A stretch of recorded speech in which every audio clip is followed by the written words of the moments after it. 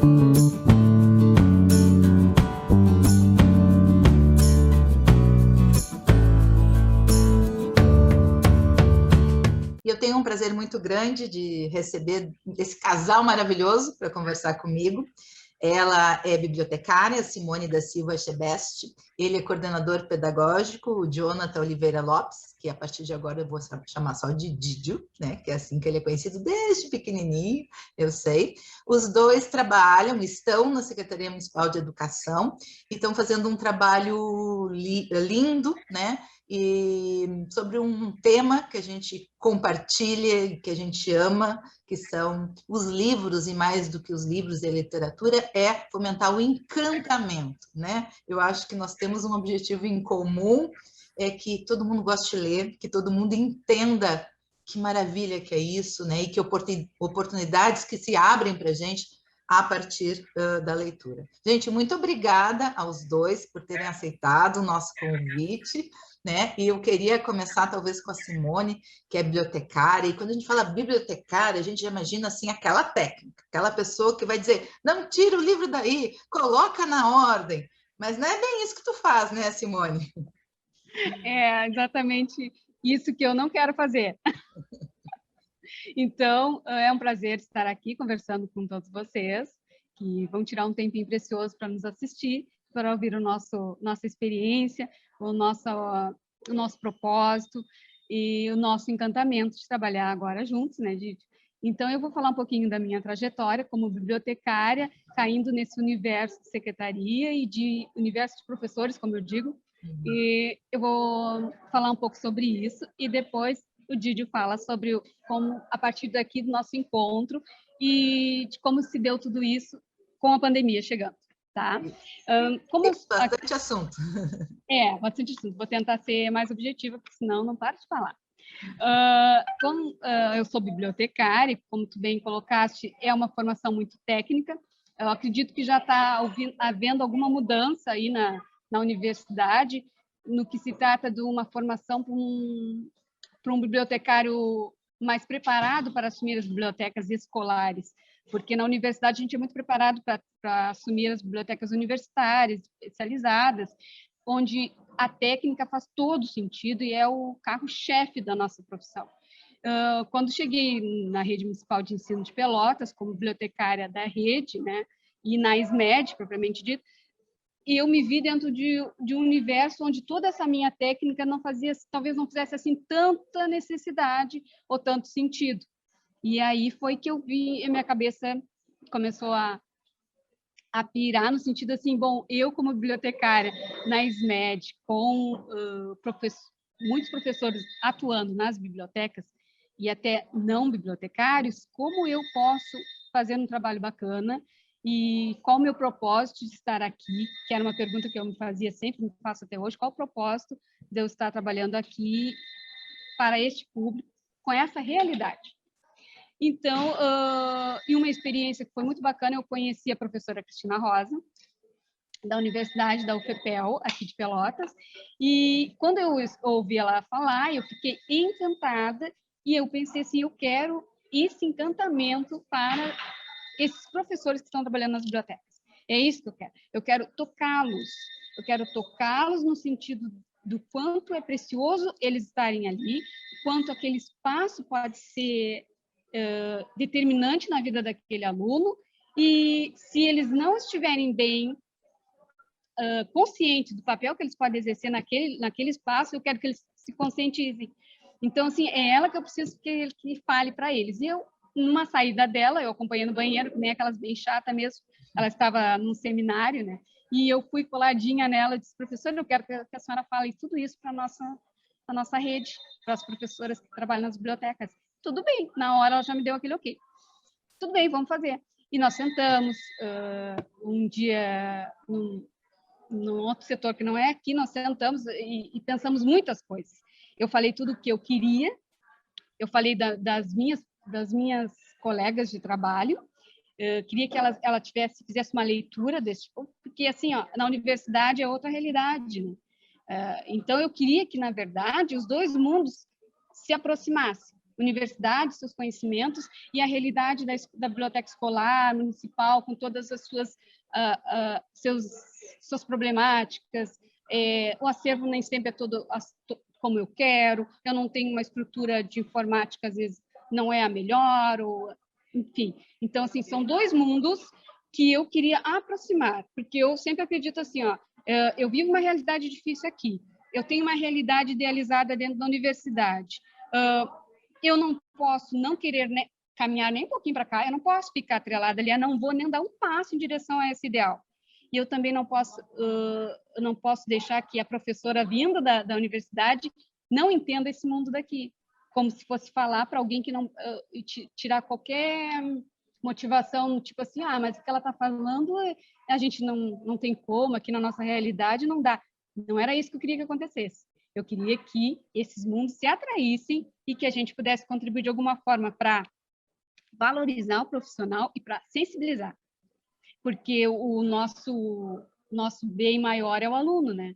Então, assim, se eu tenho um professor que entende que o papel dele ali é fundamental para uma vida toda, como ser humano, leitor, que eu posso ser, ele está num lugar que é maravilhoso, porque às vezes eu posso estar ali porque eu tive algum problema de saúde, eu não posso mais atender aluno, vou para a biblioteca, eu não sirvo mais? Não sirvo mais. Aqui eu tenho um papel que é maravilhoso e que pode ser, meu Deus, ela pode fazer toda a diferença na vida de uma criança, ser apresentado o livro. E como o livro, eu penso sempre assim, Cris, o livro é um direito do aluno. Sim, e é um dever do professor apresentar a este aluno na escola, na sua trajetória na escola. Entende? Eu não posso admitir que um aluno saia de uma escola sem ser apresentado ao livro e à leitura. Se ele vai ser um leitor, muitas coisas vão interferir nesse processo. Outra coisa que a Cris sempre fala, a professora Cristina Rosa, e eu achei isso um divisor de águas, no sentido assim, eu não nasço leitor, eu não vou nascer leitor, mas eu posso me transformar em um leitor. Então, assim, se eu tenho esse poder de fazer, de apresentar a leitura ao aluno, de ter dar a chance a ele de se tornar um leitor, eu também tenho o dever de saber escolher o bom livro, saber ter um critério de escolha de material, saber o que é um texto literário, o que não é um texto literário. Então, assim, a gente precisava fazer esse trabalho com o professor para ele refletir no aluno. E é o que a gente vem fazendo desde então. Os nossos encontros são mensais, um encontro por mês, antes presencial e bem afetuoso. Nós seguimos desenvolver um trabalho onde nós criamos esse elo muito forte entre esses professores que estão nas bibliotecas conosco. Então, assim, não houve resistência, pelo contrário, elas queriam mais. Então, assim, a gente pensou assim, a gente conseguiu o que a gente queria, que era valorizar, fazer com que esse professor se sentisse valorizado. Agora eu sou um professor de biblioteca, eu tenho valor por isso. E para poder pensar no encantamento, né? Porque primeiro eu tinha que fazer isso, né, com esse professor, para depois a gente falar sobre encantamento, falar sobre escolha de livro, falar sobre autores, melhores autores, critérios de escolha de material e de acervo, sabe? E aí a biblioteca organizada, isso ficou muito pequeno, né? Isso vem depois. Eu dizia sempre assim, bom, eu tô aqui todo ano para se precisar ir lá na escola, a gente vai lá, a gente ajuda nas questões de organização, fala sobre classificação por cores, tô aqui todo ano para isso. Mas o nosso encontro mensal era para tratar da questão de incentivo à leitura. Era a valorização do profissional que trabalha na biblioteca, era a sensibilização para esse profissional com relação à importância do papel dele na biblioteca e a sensibilização dele com relação ao olhar para o material, o olhar dele, aprimorar esse olhar para o livro. Simone, esse teu depoimento é muito, muito, muito importante. Eu tenho o Muda Mundo, uma etapa do projeto Muda Mundo é a distribuição de livros, né?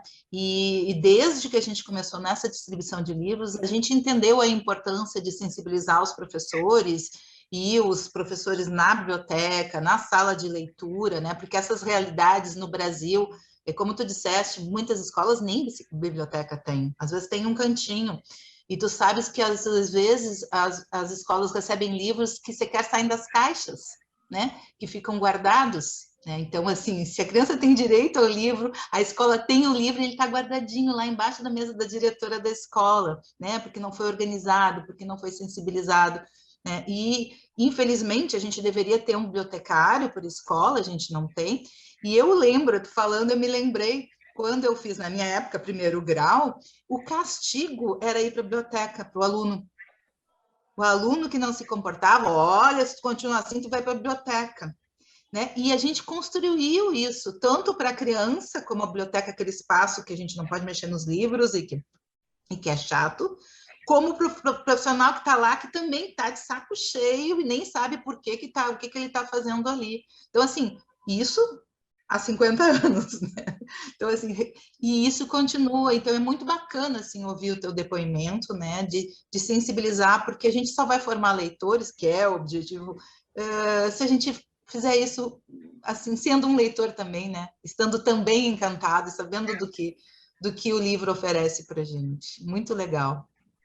Queria ouvir um pouquinho o Didio também, não sei se tu queres complementar, mas o Didio, É, porque o Didio, né, se deparou com essa bibliotecária cheia de ideias, e eu já ouvi um pouquinho disso, sei que ele também tem um monte de ideias. Como é que isso aí é um vulcão mesmo, né? Como é que aconteceu isso? tá, então eu vou fechar dizendo só assim, a Cris fala uma coisa, a Cristina Rosa, que é a professora na qual nós fizemos a parceria, que ela tinha um livro de 300 e tantas histórias, ela disse, se vocês tiverem um livro, vocês têm história para um ano inteiro de trabalho. Dá para trabalhar um inteiro. Então, assim, ó, aí eu não tenho a biblioteca ideal, aí eu não tenho as condições ideais. Dá para fazer. E quando chegou a pandemia, nós tivemos que repensar tudo isso e vim trabalhar com o Didio e conheci esse rapaz aqui que tem uma explosão de pensamento, está aqui, mora aqui. Eu vou deixar ele contar como é que tudo aconteceu aqui entre nós. Obrigada, Simone. Então, a gente faz a troca aqui da máscara agora. É um prazer estar aqui, dividindo um pouco desses relatos, né, do nosso encontro, né, Simone, com a Cris. Agradeço o convite. E, então, a Simone, já conhecia ela através de um projeto que acontecia nas escolas, que era o Biblioteca em Movimento, que ela não chegou a mencionar. Então, ela levava junto com uma coordenadora pedagógica aqui da educação infantil para as escolas, que foi o modo, eu não sei como é que, se ela tinha outras parcerias, mas o momento que eu lembro da Simone é na parceria com essa coordenadora, onde ela fez uma contação de histórias numa escola, que essa coordenadora ela foi caracterizada de Chapeuzinho Vermelho. Então, ali me marcou. Eu disse, essa professora, que eu não sabia até então que ela era bibliotecária ainda, é boa, essa professora é boa. Então, eu sou o Jonathan, né, mais conhecido por Didio. Eu sou formado em teatro na Universidade Federal de Pelotas. Sou contador de histórias, né, e após a faculdade de teatro e eu ter me apaixonado pela licenciatura, né, o meu curso sendo de licenciatura aqui pela UFPEL, me apaixonei muito pela educação infantil pelos anos iniciais. E isso fez com que eu buscasse a faculdade de pedagogia. Fiz faculdade de pedagogia, passei um concurso aqui em Pelotas, sou professor de anos iniciais e sou professor de educação infantil. E hoje estou na coordenação pedagógica dos projetos ligado a esses adiantamentos aqui na Secretaria Municipal de Educação de Pelotas. Eu fiz uma especialização em educação infantil e lá eu consegui pesquisar essa junção do que o teatro e a pedagogia, se eu casar o teatro e a pedagogia, o que se nasce disso? Quais os bons frutos que eu posso tirar daí? Foi um momento muito marcante assim na minha vida e que foi o pontapé inicial para eu ingressar ao mestrado, que acredito que já vai fazer um mês que eu defendi a minha dissertação e que o foco era a contação de histórias, né, para crianças de 0 a 3 anos, para bebês e crianças bem pequenas, segundo a nossa base nacional comum curricular. E, através disso, em meio a isso, eu vim trabalhar na SMED, né? Fui convidado para trabalhar na SMED e, em seguida, acho que em 2 semanas depois, a Simone veio e eu conheci ela de fato, né? A bibliotecária que viria trabalhar comigo, e ela me apresentou esse projeto de incentivo à leitura. Minha cabeça já começou a borbulhar de ideias, a gente estava em pandemia, ela muito frustrada por questões de vai diminuir nosso público, eu não queria que isso acontecesse, né? E porque estava sendo uma caminhada tão legal antes da pandemia, como que a gente pode dar continuidade disso? Eu disse, olha, tá se falando com uma pessoa mais louca que a loucura. Então, o que vamos fazer? A gente vai fazer uma mega divulgação, a gente vai utilizar esse teu roteiro, que ela já tinha pronto, uma ideia, né, de uma formação por mês, que hoje a gente vê que acaba sendo pouco, porque as pessoas elas querem mais, os professores, eles são assíduos e cada vez o público aumenta. Então, a gente não tinha ainda meet institucional aqui na secretaria. Então, quando passasse de 100 participantes, que ela achou que não passaria inicialmente, a gente precisaria utilizar o nosso canal do YouTube. Em formato de lives, a gente iria fazer essas formações, oferecendo formações para os responsáveis pela biblioteca, né, os professores responsáveis pela biblioteca, porque nem todos são bibliotecários, né? Então, quem cuida da biblioteca na escola também são professores de anos iniciais, os que ficam na brinquedoteca, e todos aqueles que se interessassem pela temática. Aí eu disse, não, vamos dar uma mudadinha. Quem sabe a gente convida o público já específico. Brinquedoteca, biblioteca, hora do conto, professores de educação infantil, anos iniciais e todos aqueles que se interessassem pela temática. E o todos aqueles já surge professor de arte, professor de matemática, de educação física, e eles participam. Nossa última participação teve 320 participantes, praticamente. Então, assim, a nossa rede, ela tem sede de coisas novas e de incentivo à leitura, à contação de histórias. E isso nos encantou e nos encanta até hoje. Nós temos projetos fixos que a gente conseguiu fazer o link com o nosso projeto de incentivo à leitura, que é o projeto Tá na Rede. Então, a gente oferece oficinas através do YouTube, né, com o foco do incentivo à leitura, da leitura literária, e, de contrapartida, a gente, muitas vezes, nas oficinas, lançamos propostas para esses profissionais lá da escola, para que eles realizem com os alunos, registrem, nos encaminhem de volta, e a gente publica nas redes sociais da SMED com o hashtag Tá na Rede.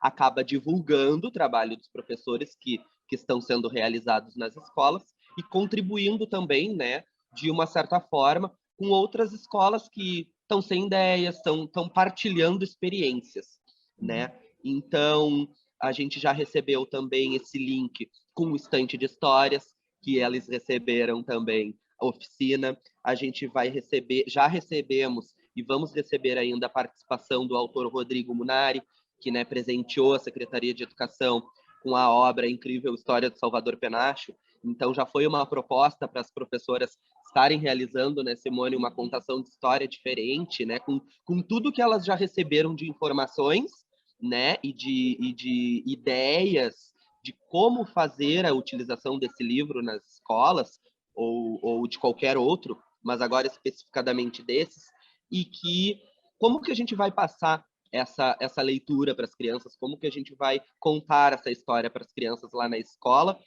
vão registrar, vão nos encaminhar e a gente vai publicar no YouTube, no Facebook da SMED, com o hashtag Tá na Rede. Fora vários outros, Cris, que estão surgindo e vai surgir também.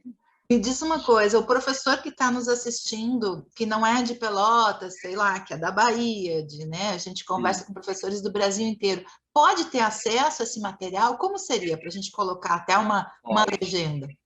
Pode ter acesso. A gente tem a única questão aqui que é restrita para os professores da Rede Municipal de Educação de Pelotas é a questão dos certificados, porque teve né, uma participação prévia já desde o início do ano, então a gente vai fazer uma junção, vai ter uma carga horária específica que a gente vai disponibilizar esse certificado para os professores da rede de Pelotas, tá? Por causa que é um projeto institucional e tudo mais. Mas, como está no canal do YouTube da SMED, ele é público, então as nossas formações elas ficam gravadas. Se vocês entrarem no YouTube e colocarem SMED PEL ou SMED Pelotas, vocês vão ter acesso a todas as nossas formações que já foram, desde o início do ano, disponibilizadas ali, e as próximas também. É bastante divulgado assim, as nossas formações, né, Simone? Através do YouTube e através da rede do Facebook também. Secretaria Municipal de Educação de Pelotas. Vocês acabam vendo a nossa divulgação prévia também, né, ali, para estarem assistindo. Então, é público. Eu já vou qualquer colocar professor. o sininho, já vou terminar a nossa gravação aqui, já vou colocar o sininho para acompanhar vocês, porque eu acho que é muito bacana, a gente sempre pode se inspirar, a gente sempre pode ter uma ideia diferente, né? A gente tem que dar uma mão para o outro. Queria ouvir de vocês um comentário. A Simone disse que sempre é tempo para se forjar um leitor, né? Que não, que disse, eu não li, não tive essa oportunidade. Ela mesma me disse antes de a gente começar a gravação que na infância ela não teve oportunidade, não teve, né, esse direito ao livro e foi buscar isso depois. E que em qualquer momento da vida da gente a gente pode virar um leitor. E o Didi falou que trabalhava com contação de histórias, com formação de leitores, para bebês e crianças bem pequenas, ou seja, de 0 a 3 anos. Eu queria que vocês comentassem esses dois desafios. Então, temos a nossa querida parceira, que é a professora Cristina da UFPEL, e uma das últimas oficinas que ela disponibilizou é Bebês Leem? Era um questionamento e está lá no YouTube. É interessante até para quem está nos assistindo e quiser participar dessa oficina, que foi muito rica, ela está salva lá e pode acessar. Então, os bebês, né, essas crianças bem pequenas, eles não vão ser, eles já são seres pensantes.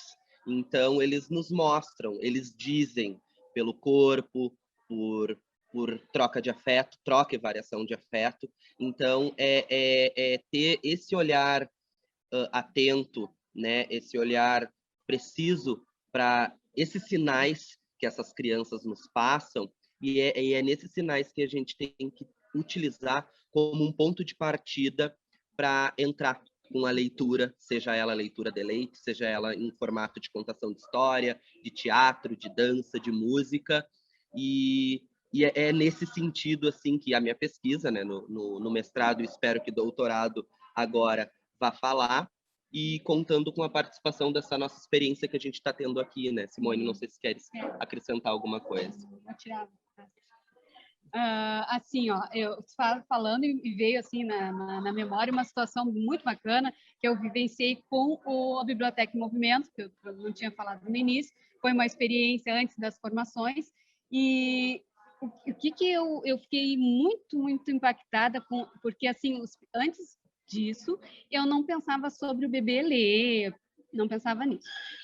Mas tinha os berçários, educação infantil, enfim, e a gente não a quem quisesse levar a criança para assistir a história e depois ir para porque era assim, a nossa colega contava a história caracterizada de Chapeuzinho, que a gente trabalhou todo ano, porque a história não se repetia, já que a gente ia a cada semana numa escola. Então, era Chapeuzinho todo aquele ano. E quando as escolas queriam que os pequeninos, bebês, fossem para o ônibus e ouvissem a contação, a gente nunca dizia não para nada. Estamos lá e participa quem quiser. E eu fiquei muito surpresa com os bebês que já tinham contato com o livro. Porque, assim, na rede, todas as escolas que nós fomos, eu vou te dizer, Cris, que eu acho que uma escola que não tinha tido a experiência com o livro, que foi muito bom ter tido, pelo menos para mim, aquela experiência de ver aquele aluno que não tinha sido apresentado o livro ao aluno, o aluno ao livro, e todo o resto tinha esse conhecimento. Assim, a postura da criança é impressionante. Depois, quando a Cris falou que ela faz um trabalho de muito tempo de pesquisa com bebês, tá aí, tem tudo a ver, existe sim essa possibilidade, a gente pode ler para o bebê já começa assim, desde pequeno, e aí a gente vê assim, o contato dele, assim, o bebê que não tem aquele contato, ele sequer consegue ficar ali, né? Tu está apresentando o livro, tu coloca ele assim, o livro, enfim, ele não consegue, né? E já os outros, isso era muito natural. E uma coisa que eu queria deixar aqui registrado na nossa fala, que assim, ó, acho que muitos professores devem estar pensando que para fazer uma boa contação de história ou qualquer atividade de incentivo à leitura, é preciso estar caracterizado, e se tu não... Não, gente, não. Porque, assim, isso foi algo também que a Cristina Rosa, da FEPEL, porque eu aprendi muito com ela, era objetivo quando eu a convidei para essa parceria, era para toda a rede, mas também para mim, e eu fui muito franca com ela, porque eu sou bibliotecária, não sou professora, e eu sei o quanto eu aprendo aqui a todo momento. Então, ela faz isso da contação de histórias sem nada. Às vezes ela põe, às vezes ela é a bruxa, às vezes ela não é, ela é a Cris contando. E o encantamento que acontece quando ela faz isso é igual. E ela sempre diz, gente, vocês não precisam ficar preocupados, vocês não precisam, porque eu não consigo pôr, eu não consigo me enxergar. Não, não é isso, assim, não é por aí. A primeira coisa que a gente tem que fazer, e isso eu quero também deixar aqui dito, assim, se apropriem da obra, sabe? Seja o que for que vai ler, não chega na hora com o texto para ler para a criança, sabe? Te apropria daquela obra, vê o que ela passa, para depois ser verdadeiro, aquilo ser realmente capaz de encantar, sabe? Porque a literatura, ela encanta, né? Ela tem um poder enorme, então... Mas isso não deve ser feito à reveria. Exatamente, isso não deve ser feito de qualquer forma. Isso tem um processo, sabe? Preparo, Tem um preparo, tem que ser respeitado. Então, assim, eu pego uma obra aleatória e vou para frente dos meus alunos, eu não li, eu não sei nem que sentimentos pode estar ali naquele texto, porque, como diz a Cris, nem sempre a leitura vai te trazer bons sentimentos. Ela pode trazer dor, ela pode fazer experienciar uma perda, como a do... Não, tem a do Penacho, tem outra do Rodrigo, que a gente tem esse projeto agora, que traz a questão da perda, né? De perder. Então, lidar com vários sentimentos. Nem sempre eu vou ficar feliz. De repente, eu posso experienciar alguma dor, ou algo que eu vivi lá na minha casa, que muitos outros não tocou aquelas crianças. Cada um tem a sua experiência, traz a sua bagagem. Aquele texto, ele é único para cada um que ouviu, que sentiu, que reverberou, né? Isso eu acho lindo quando ela fala reverberar. Deixa o texto reverberar. Nem sempre eu preciso dizer, depois disso aqui a gente tem que fazer tal coisa. Às vezes pode, às vezes não pode. Às vezes eu vou só ler e fazer como a Cris já fez para nós, adultos. Eu fiquei assim, e ela montou assim, e nós ficamos assim. E aquilo ficou ali mexendo dentro da gente. Então, assim, ó, a leitura, ela não precisa ficar presa a esse compromisso de que eu vou ler, tem que ser feliz, ou tem que ser... eu tenho que fazer uma atividade, determinada atividade depois da leitura. Não, às vezes não. Às vezes pode ser um diálogo, às vezes a criança quer ficar quieta. Eu acho isso fundamental. Às vezes ela só está sentindo, aquela leitura só caiu de um jeito tão dentro dela que ela precisa estar ali quietinha. E às vezes eles querem manusear o livro, né? Mesmo não sabendo ler. Pegar, fazer a leitura das imagens e interpretar, né? Representar o que ali está apresentando para eles. E isso também já é algo rico, né?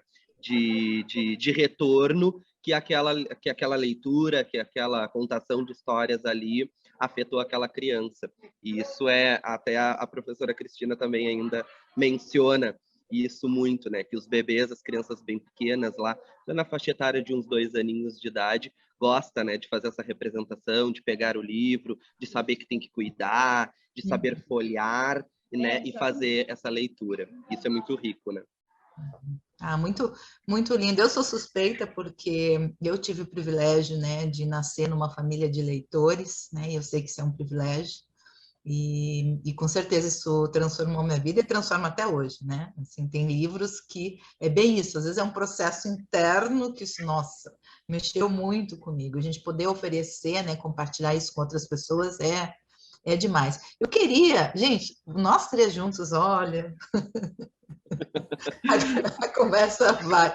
Mas eu queria trazer um tema que, para mim, como cidadã, é muito, muito relevante, que é a questão da educação para as relações étnico-raciais e, mais especificamente, a possibilidade que a literatura de autores afro-brasileiros e indígenas nos oferece no sentido de ofertar esse direito à criança à diversidade, para a criança negra, para a criança indígena e para a criança branca, né? Então, como é que vocês pensam essa questão nos projetos de fomento à leitura, na hora de comprar um livro, de escolher um acervo, como é que isso é pensado por vocês? Então, está acontecendo o nosso segundo seminário virtual de educação da SMED, tá? E com o tema que é afro e indígena, tá? Então, estamos recebendo diversos palestrantes e oficineiros, tá? Que trabalham, que pesquisam e atuam, né, com a literatura afro-indígena. Então, a gente está recebendo bastante, inclusive hoje, a gente tem, né, a participação de mais uma palestrante.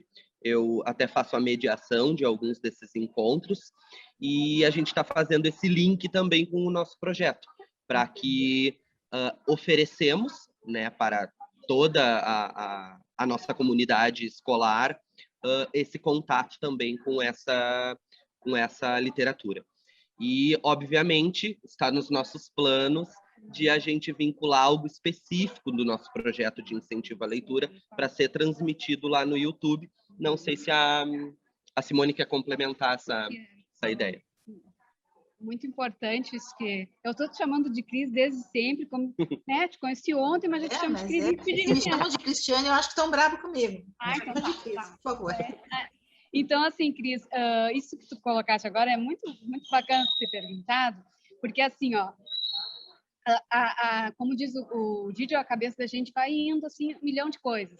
E isso é uma coisa que eu sinto que a gente precisa fazer ainda, apesar de estar acontecendo no seminário, de tratar a literatura com essa proposta que tu acabaste de falar, com os textos voltados para esses temas, trazer alguém com uma fala, alguém, sabe, que vai nos impactar nesse sentido, mas, assim, é que tem muita coisa que a gente quer trazer, e é como disse o Didi, um encontro por mês, às vezes é pouco.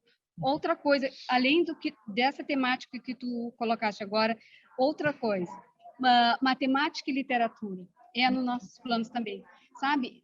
A gente tem que tirar essa ideia de que a leitura está ligada ao português, ou só professor de português, ou só na biblioteca. Então, agora, com a pandemia, a gente teve que entender que a literatura não pode existir se não houver a minha biblioteca lá. Então, ou se eu não tiver o livro físico, porque isso também foi... eu não tô com meu livro, mas tem tanta coisa hoje que a gente tem acesso à internet, né? A gente tem muito acesso a textos, a leitura. E tem muita gente que a gente pode recorrer.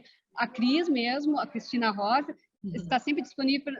Indica livro para tal faixa etária, indica livro para isso, para aquilo. Então, as pessoas têm essa liberdade de nos perguntar. Eu acho que isso é legal, sabe? Se eu tiver que recorrer, eu sei que eu vou perguntar para alguém, alguma parceria da universidade. Eu sou muito humilde nesse sentido, de procurar e buscar. Então, assim, eu sinto falta disso que tu falou, da gente colocar no nosso cronograma essa temática e também trazer essa questão de que a leitura em outras áreas.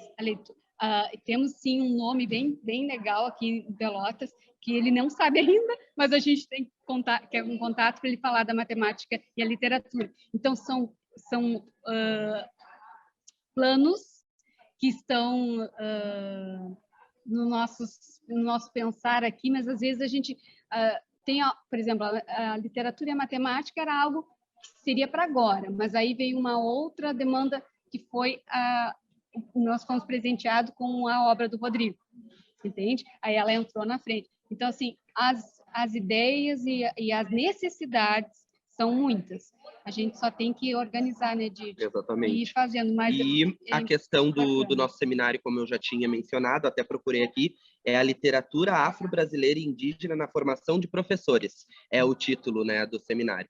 Então, após essa palestra, a gente vai querer que essa palestrante ofereça uma oficina relacionando este tema para a gente vincular no nosso cronograma de projeto de incentivo à leitura também, que eu acho que vai ser muito rico, né? E a gente tem autores e tem já uma literatura bastante extensa, muito rica. Muitos. Muito rica. Uhum. Gente, para finalizar, o que muda o mundo para vocês? Então, a educação como um todo muda o mundo, e a leitura mudou meu mundo, né? O estudo, principalmente. Isso mudou o meu mundo. Acredito que o mundo possa mudar o mundo de qualquer pessoa, né, Simone? Eu acho que o que muda o mundo é a educação, e ela não está só na escola, ela está dentro dos nossos lares, e o afeto. Eu não consigo acreditar alguma coisa sem afeto, Cris. Não consigo fazer algo sem afeto, porque a gente precisa se sensibilizar, porque às vezes a gente está tanta coisa cai sobre a gente, ou a gente vai ficando desacreditado, então a gente precisa estar receptivo, a gente precisa querer, a gente precisa aceitar o que estão nos dando, porque assim, o que adiantaria a gente fazer tanta coisa bacana e se preocupar tanto com aquela formação, né, de trazer alguém, não é um número que a gente quer, não é mais uma formação, não é mais agora esse mês teve a formação, não, qual formação? Qual o propósito daquela formação? E se a gente passa todo esse trabalho e o professor, que agora está do outro lado, não está na nossa sala com a gente, não estiver receptivo em sentimento, em querer, para receber tudo isso, não adianta, sabe? A Cris pode vir fazer a palestra. Se eu estou ali sisudo, não estou aberto para receber, estou contrariada. Então, assim, eu acho que tudo isso é a educação e é o afeto, tem que andar junto. Eu tenho essa crença comigo. Isso vai mudar muita coisa. Pode parecer chavão, mas é fazer com amor, né? Exatamente. Vou contar uma história, eu estava falando como é que a Cristina Rosa conta uma história, com certeza com amor, né? Então aí não precisa do chapéu da bruxa, da vassoura, não precisa de nada. Gente, olha, espero a gente possa conversar outras vezes. Muito, muito, muito obrigada pela disponibilidade. Eu sei como está corrido, como está desafiador, não só pela quantidade de ações que vocês desenvolvem, mas também por conta do momento que a gente está vivendo, né? Que eu acho que amplifica ainda mais, né, nosso dia a dia, nosso desafio. Muito, muito, muito obrigada. Adorei conversar com vocês. Sim, nós agradecemos essa oportunidade de falar e de fazer todo esse apanhado na nossa memória, né, que a gente vai executando as coisas, aí quando tu nos convida para este momento, a gente faz um resgate, e até é uma coisa que nos toca também, porque aí eu vivencio tudo de novo, eu me encho de prazer do que eu fiz e do que eu quero fazer ainda, então isso também tem um reflexo em nós, assim, eu tenho certeza que o Didi também, eu sinto muito... É um orgulho do nosso próprio trabalho, né? Obrigada. Porque a gente agora, para pensar e organizar tudo, para colocar um apanhado, obviamente a gente não conseguiu falar tudo esmiuçadamente, e a gente viu, olha, nesse tempo aqui, que eu não sei quanto tempo já que a gente está conversando, olha quanta coisa a gente já passou e quanta coisa a gente já fez, e a gente, às vezes, ligado no automático, faz, oferece. Obviamente, a gente aproveita muito, mas depois a gente olha para trás, meu Deus, foi tanta coisa, né? Então, muito obrigado, gratidão também por esse momento. Eu que agradeço. E a ideia é essa, né? Esse projeto, ele existe para valorizar quem acredita na educação, os professores, os bibliotecários, os merendeiros, o porteiro da escola, todo mundo educa, a comunidade toda educa, e a ideia é essa, né? Muito obrigada, gente. Obrigada. Tchau, tchau.